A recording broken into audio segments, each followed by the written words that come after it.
Hello Kotliners! Today I have a very important topic for you. I want to discuss how Compose modifiers and their order affects our UI and its behavior. It's a very important topic because we are dealing with modifiers on our daily basis when we use Compose, and at the same time most developers do not really understand how their order affects UI. From my experience, most people are just trying different combinations until they find what seems to be working fine. But this is not a good strategy, because without understanding, people are often making mistakes, and for instance making clickable include less than they would like to include, or making some other mistakes in the behavior. Only the understanding can guarantee that we will use those modifiers correctly. And the topic that I'm presenting today is, as far as I know, never really covered well. The documentation is far from covering it completely. It is only providing us some hints, useful hints, well defined and described hints, but far from enough, at least from my perspective. And the articles I found on the internet are very often wrong. Many of them are actually misleading. So that's why I decided to prepare this video and prepare this topic for you, and to show you how modifier order affects UI and its behavior. Let's start from a truism that order of modifiers matter. So for instance, if you first start with background and then padding, then background will be drawn also behind the padding. But if you start from padding and then you use background, then background will only be drawn behind the internal of this, in this case behind the text. The same with all the other area related modifiers like clickable or clip or border. If you apply them before padding or before offset or before any other modifier that is changing our layout, that is modifying internal layout, it will be applied to what is before this change. But if you apply it after, it will be applied to what is after this change. So let's start from clarifying the first misconception. Modifiers are not applied from bottom to the top. Modifiers are applied from top to the bottom. This is quite clearly specified, stated in the documentation. It is also quite intuitive. For whatever function you take a look, you will see that modifiers are chained using this then function. So the top one is applied, then the bottom one is applied. Yeah. So this is even expressed in functions themselves. That's not the complete picture though. Truth to be told, during the layout phase, first they are applied from top to the bottom to pass constraints and offset, then from bottom to the top to pass the size, and in the drawing phase, which is probably more important from your perspective, they are applied from top to the bottom. So top to the bottom is generally speaking the more appropriate way of looking at that. Now consider this example again. Here we have a box which is of size 100, which means that its internal is also constrained to be of size 100. In this case, the image would like to take more space than that. The image is bigger than 100 dp, but it cannot take more space than the outer component allows it to take, so it will fill the space as closely as possible.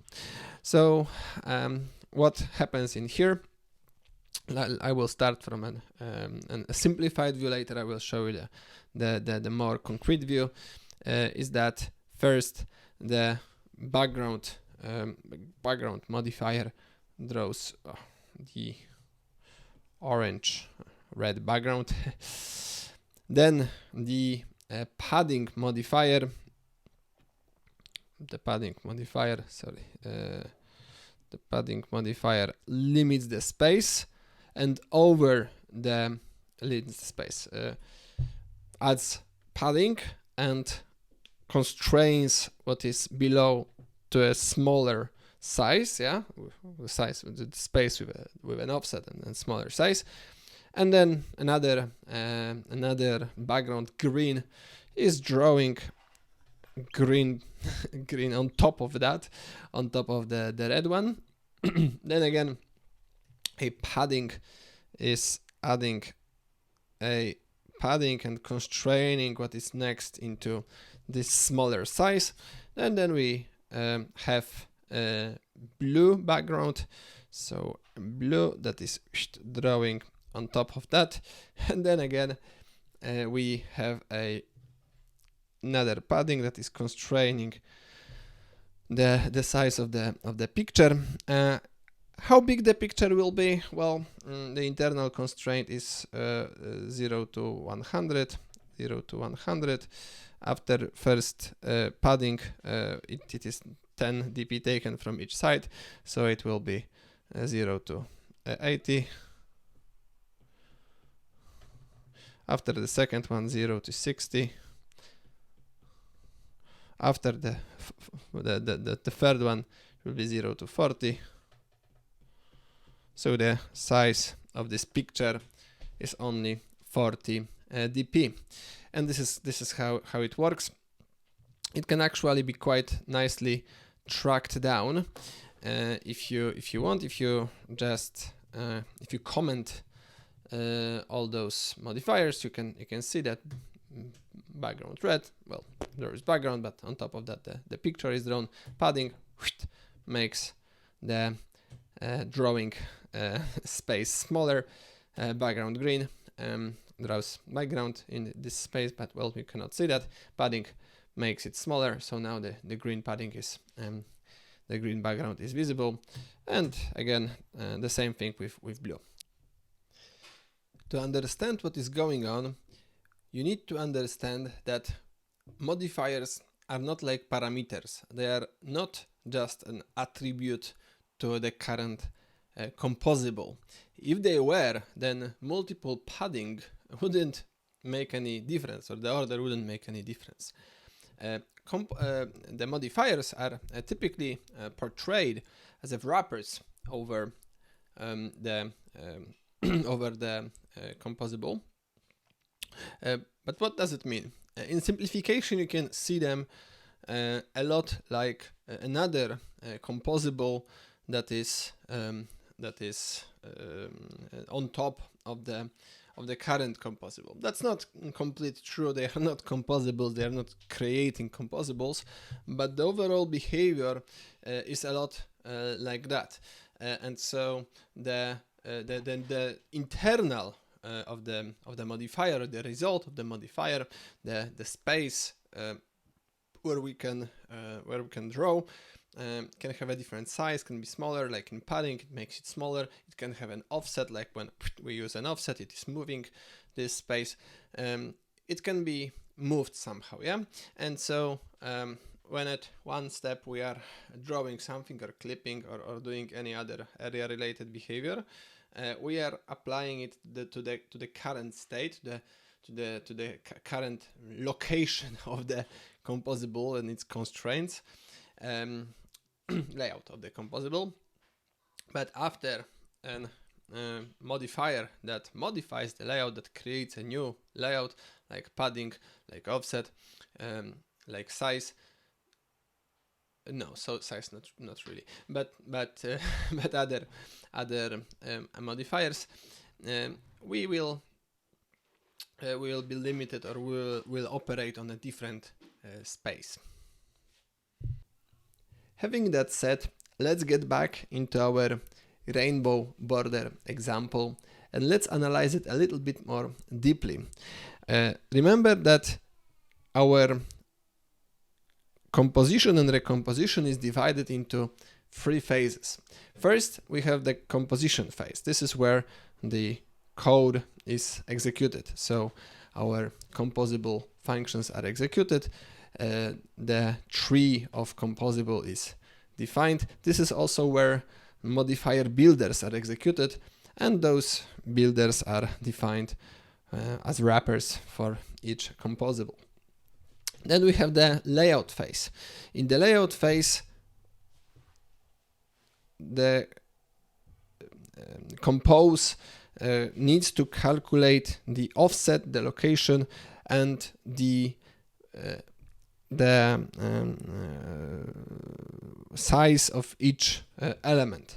However, in here we not only have box and image, because paddings as layout modifiers will make internal components that might have different size and location.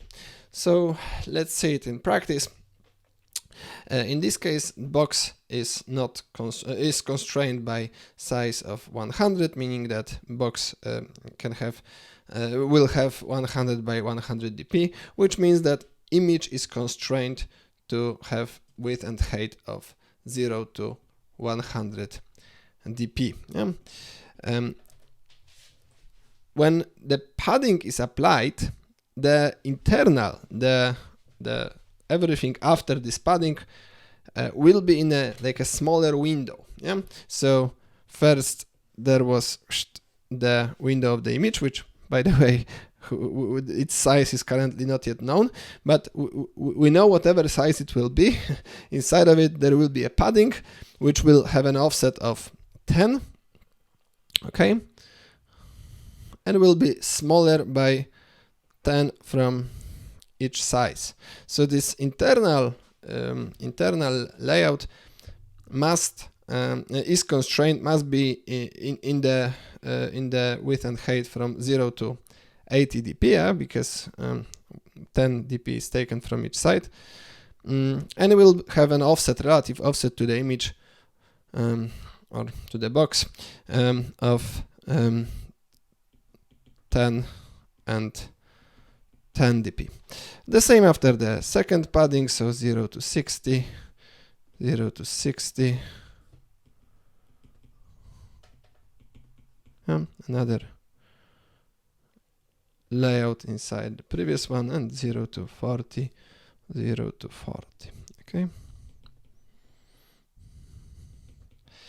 Now the measurement phase is started. So we are the image is deciding what is the size of the image. It must be of size between 0 and 40.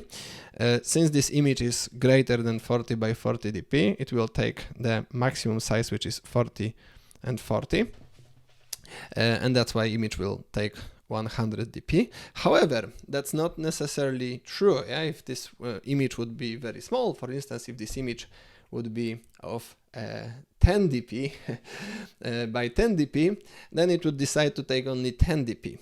And as a result, the image component would have 70 dp, and it wouldn't take the whole box. If this image would be an async image, and it would have no placeholder, again, for the loading time, it could have 0 dp, which would still be in the range from 0 to 40. It would be perfectly correct. But in this case, we know that this image is bigger, so it takes the size of 40, which means that the internal image, this stuff is of 40 by 40, which means that this will be also taking the biggest possible space, which is 60 by 60, and this one will take 80 by 80, and this time this one will take 100 by 100. Yes, and this is exactly how it works. Then of course in the drawing phase, the drawing applies to the concrete layouts. So the background is drawn on image, let's say. So the red background is drawn on image on the layout of which is of the same size as the whole image we have. The green will be drawn on, you know, this layout, which will be smaller. It will override the red one. Actually, it should be optimized out. It shouldn't draw like twice. It should draw only once. But from the perspective of drawing, we are drawing green on top of red. Then the blue is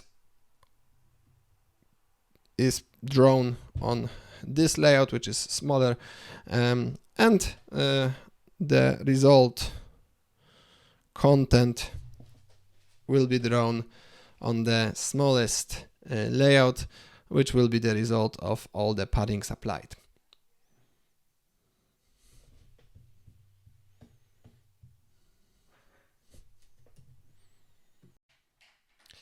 The situation is slightly different if instead of size in here we have fill max size. Why is it so? Right now box fills the maximum size of this device. I don't know what's the size. It depends on the device, but let's simplify it and say that it is not constrained. It is from 0 to infinite. That means that this is limited from 0 to inf, 0 to inf. Okay, padding is not really changing that, and this propagates until the end. Now image can decide how much space it wants to take. It takes as much space as what is the size of this image. Yeah, I don't know how big it is. Let's say it takes 1000 dp. Then the most internal component will have 1000 dp. The component after or above padding will have 1020. Above another padding 1040, and above them the first padding 1060. So the overall size will be the size of this image plus all the paddings. This is exactly why we have this effect that adding a padding is making this both bigger and adding the offset. Yeah, it is because the image is non-constrained. It will always take as much space as it wants to take, and that's why an additional padding that is enforcing the additional space on each end will not influence the internal size of the image. And that's why some people are thinking that the modifiers are applied from the last to the first, because right now it makes kind of sense. Okay, I first add the padding and then background draws behind this padding, but that's not true. As I said, it might be sometimes useful as a metaphor, but in other cases it will be misleading. The truth is that first on the layout phase, the size of all that is established, and it is well established, bigger when padding is applied, and then in the drawing phase, all those are modified from the top to the bottom. It is quite clear when we add something that limits the size in the middle of our complex transformation of this of this modifier. Let's add size in here or in here. Doesn't really matter to me. Of course, it matters to the actual output of that. I don't know if you can see that, but there is actually a difference of the result image depending on if we place this size before or after the padding. And to understand that and understand how it works, again, let's analyze it step by step. So first of all, box, let's say, has no constraint. Of course, it has a constraint of the size, but let's say it has no constraint. So we can simplify that. The propagated constraints are 0 to inf until we reach the size, and size is enforcing the closest possible value to the one specified in the size. So it will enforce the width and height to the 100 because it's actually within the the allowed constraints, and then the padding will be added inside of this constraint, so the overall image will have 80 dp width and height, yeah? And so the image will be of size 80 dp.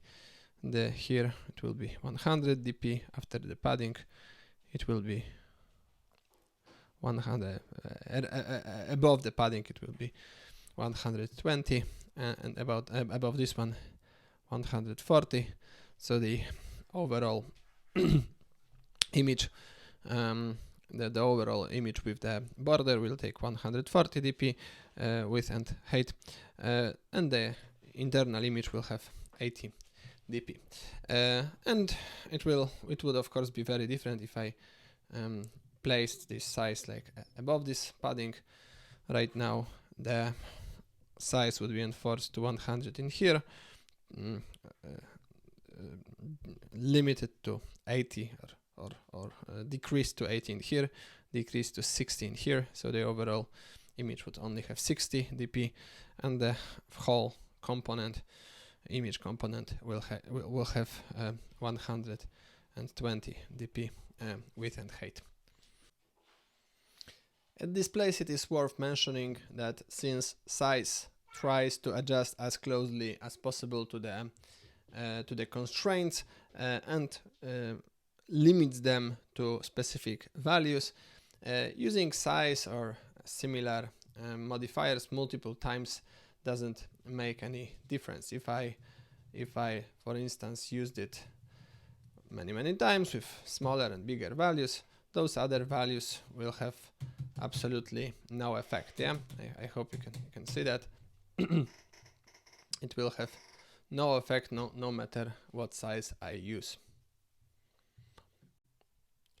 For practical examples, I decided to play with the game I created, the modifier order guessing game.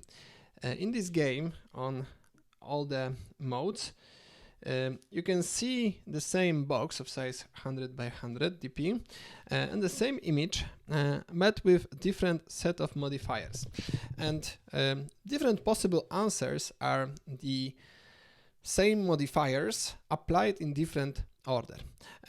Here, for instance, this one is simple. There are only two possible answers because fill max size will have no effect in this case. It is filling max size anyway because the image is much bigger than the 100 dp. Here, for instance, background is printed first. Yeah, so in our box, the blue background is printed first, and on top of that there is padding, and on top of that there is this image shown. Yeah, so quite clearly the second answer is the correct one. But if those two were in a different order, if padding were applied first and background were applied next, then background would be drawn behind the image and it wouldn't be visible. So let's let me show you that. This is the right answer, and the first answer is the answer from a different order where padding is before background. Fill max size doesn't really matter in this case.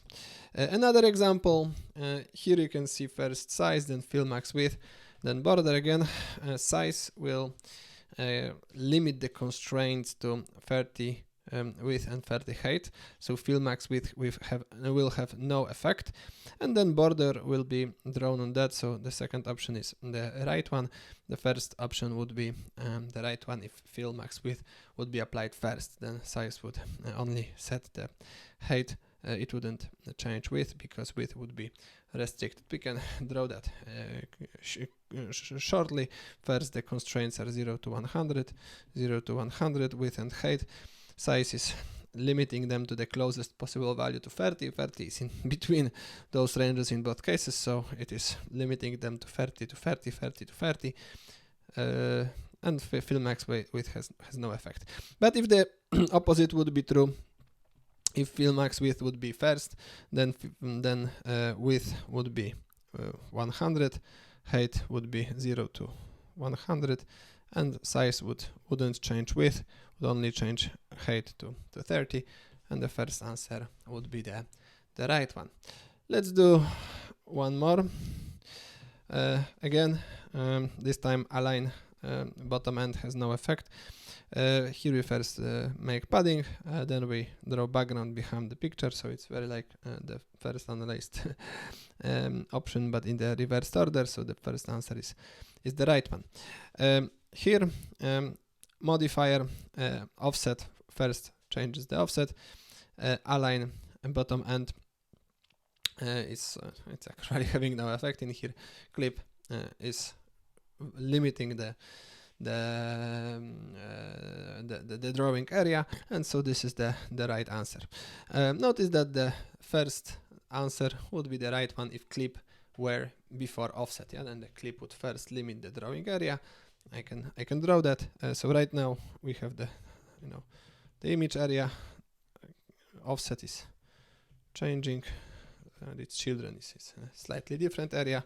Then we are clipping that, and inside this clip we are drawing image. If the order would be the opposite, in the image area we would clip the drawing area, then we would move our drawing space, and it would be limited by the clip, so the image would be having this strange shape, which would be the first one. Yeah, so that is that. One more example. Here we have first border, so the size is affecting. So let me just calculate that. So the constraints are 0 to 100, 0 to 100. Size is 70. And then the padding is limiting the picture size by 20 from each side, so into 50 and 50. So in the end, the picture will be the 50 by 50, but the image will be 70 by 70. Yeah. So in our box, there will be an image of 70 by 70, which by default will be on the top left. So I can hear something like that. This will be the image space. In this space, we'll draw a black border. Okay. Then we'll add a padding. Then from each side, so there will be like 50 by 50 image inside of it. And inside of it, we'll draw an image. So what is the closest to my description? It will be 70 by 70. Oh my. Which one is more like 70 by 70? I think this one is like 70 by 70. Yeah, this is like 30. This is like 10. I guess the last answer should be correct, but I'm not having a measure in my eye, so I could have been wrong. Okay. One more. Again, here we have our image area. Nothing is limiting the size, so the image will be 100 by 100, but offset is moving this drawing size, we can draw outside of the box, but something can be drawn over that, and that's why the shapes like this one are possible. So we have offset, then we have padding. Padding is 20. Our offset was 20, so we should be inside our drawing area. Yeah, I hope you can see that. What was outside of the bound is now eliminated by the offset. Then there is a background blue, but on top of this background there is an image, so background shouldn't be visible, and so the last option will be the right answer. Let's play with predicting what other answers are the result of. So, for instance, the first one, okay, the first one is quite clearly first using background, yeah, because the background is behind the whole image, so it must have the background first.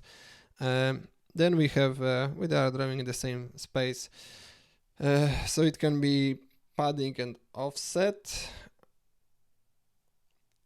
Or it can be offset and padding, I think. Both should do the same. So it's either 2 and 3 or 3 and 2. And both should make us the first option. Yeah. The second one, we are, I guess, first using padding. Then we are using background. So first padding, then background. And then we are using offset and then drawing this this image. Weird effect, but that's how it works.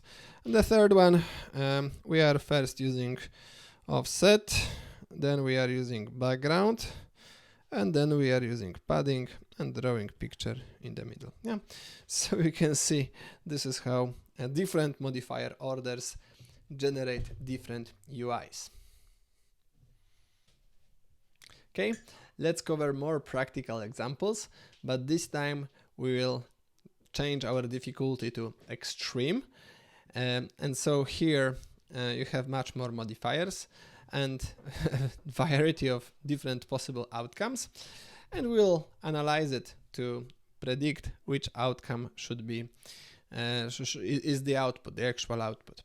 So again, two phases. First, there is the layout phase, where we establish the size of the image of our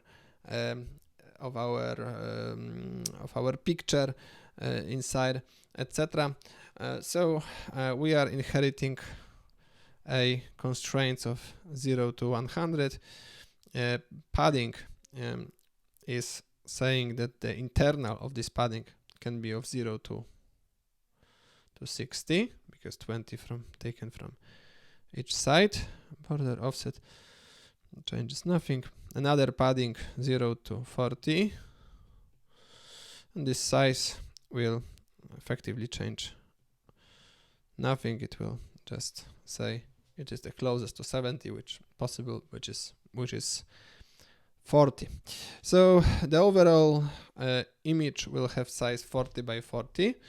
But since nothing is really limiting the image, the image component, the image, this image should have size of 100 by 100, yeah, because this size has no effect. If it were located like first, then it would be a different story. Then the result image would be 10 by 10, and we would have an answer like one of those, yeah, like a very, very tiny image. But that's not true. Size is in the end, so it has no practical effect. So we can move to the second phase, how it would all be drawn. So we are starting from the top. First we clip the circle size. It means that outside of this circle we cannot draw, which already excludes many answers, yeah, which are clearly drawing outside of the circle. Then we are adding a padding, very likely because of this padding 20 by 20, the clip circle will have no effect, but we will see, because we still have the offset. Border blue, it actually should be printed, but inside of this internal internal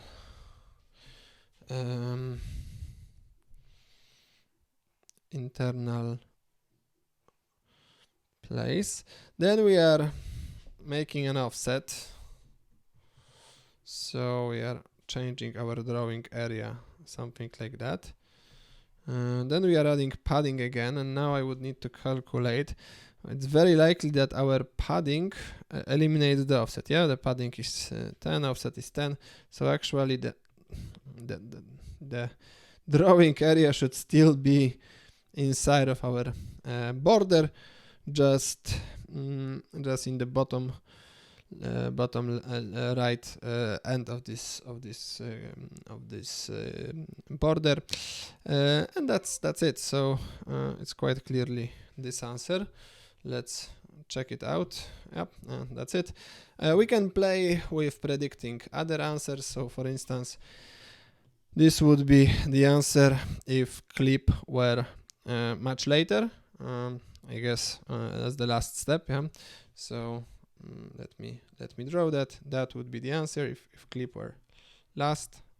I think this would be the answer if we had first padding, then border, then other things, and also the clip in the end. And of course, those two are a result of size being at the beginning. So here are some examples of how orders affect the result. Okay, so another example. I again see that the size isn't. It can be affected, so we can see that, but no, they are all taking all the space. It's just that sometimes within the clip, sometimes not. So we can calculate a layout phase. I hope to see soon an example where the image will take less space than it can because of some limitation, but that's not that. In quite clearly in the layout phase, we have 0 to 100. Doesn't change. Only padding is limiting our image size. So we can move to the drawing phase. Yeah. So again, we start from drawing background. So behind this whole area, there will be a black background drawn, no matter what. So I can already see it will be either this answer or this answer. Yeah. But let's continue. Then we have a clip that is clipping our drawing area. Then we have border blue, which will be only partially printed. So because of our clipping area, we'll see this border only in those places, which suggests the last answer. Then we have offset that is moving our drawing area on the left. Then we fill max size has no effect.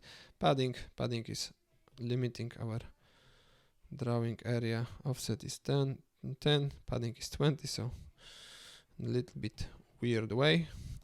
And then the image should be drawn inside of it. Yeah, padding will be much smaller. Okay, so I hope you can see that's the explanation of the last answer, and that's the correct answer. So let's see one more. Maybe we'll see. No, I don't see any significant size differences. There are some. So okay, there is a small variety. So we can play with this one. Let's analyze it. So constraints is 0 to 100. Again, fill max size means that it will be 100, and that's the end of the story.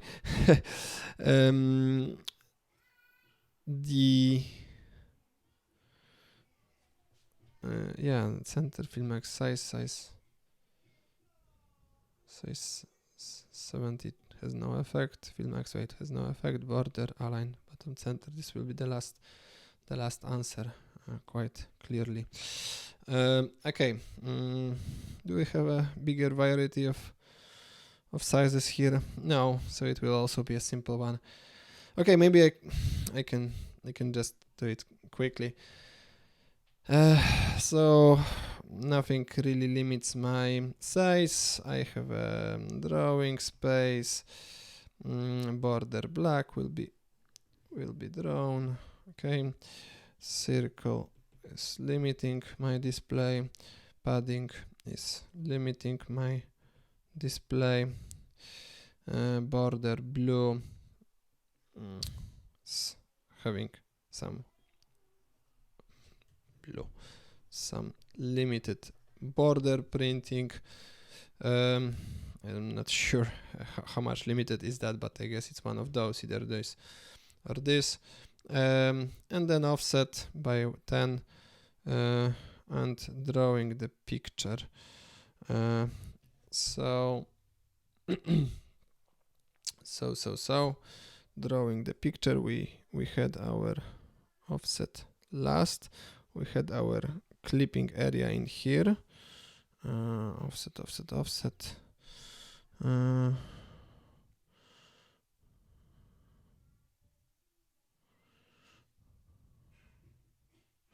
Okay, it must be the last one.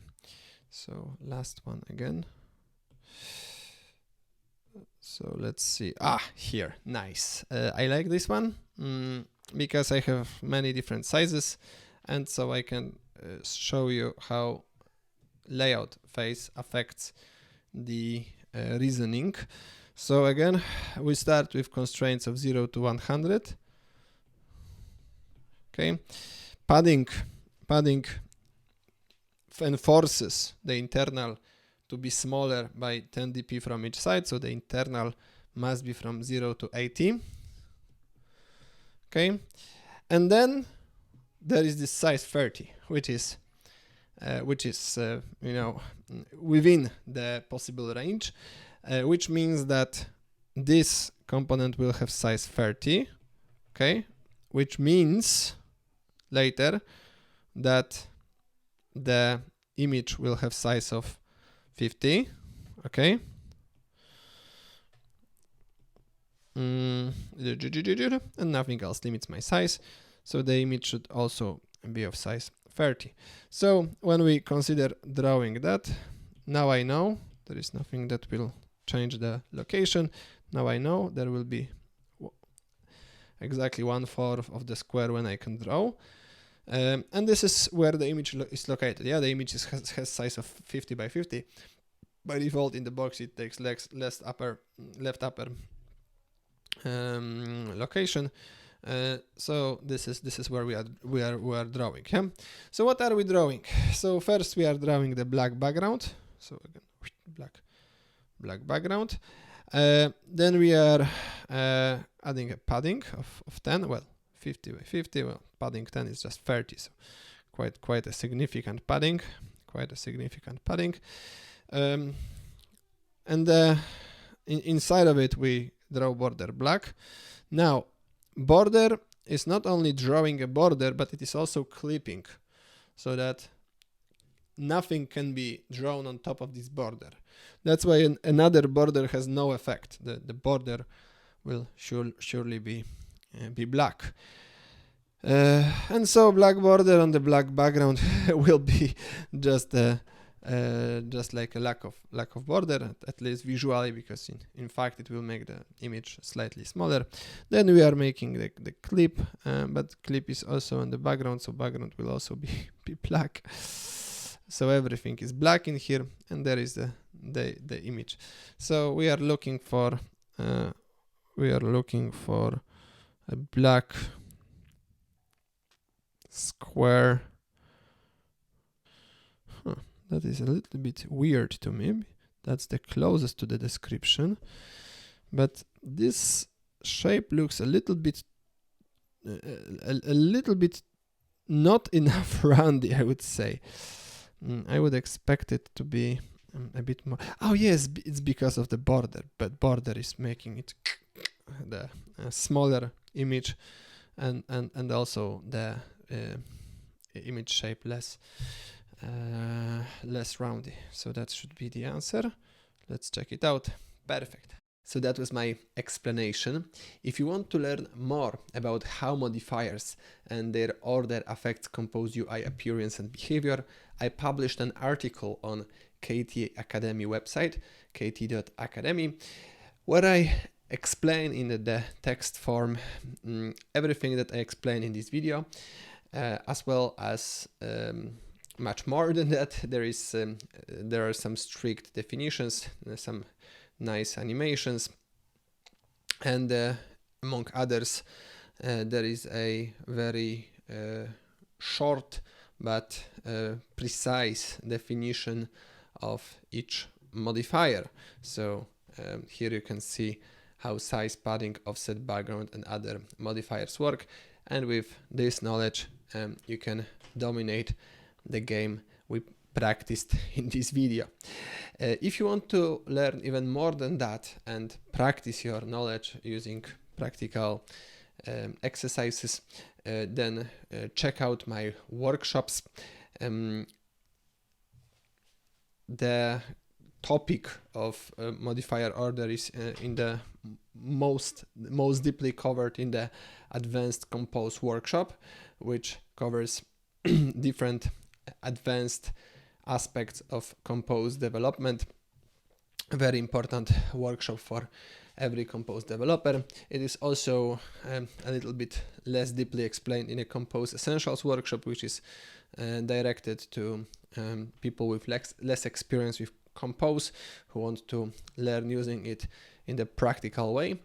I also highly recommend to you the Recomposition Master, which is a workshop. It's actually my favorite Compose workshop because it builds a solid understanding of composition and recomposition, how it works, how UI or how state changes cause recomposition, and how this can be optimized. So 3 very, very important workshops. If you want to learn more from my side, there are also workshops about coroutines and about Kotlin in general. So this is everything from my side. Thank you for your attention. I hope you will have a lot of fun using Compose, and I hope to see you again.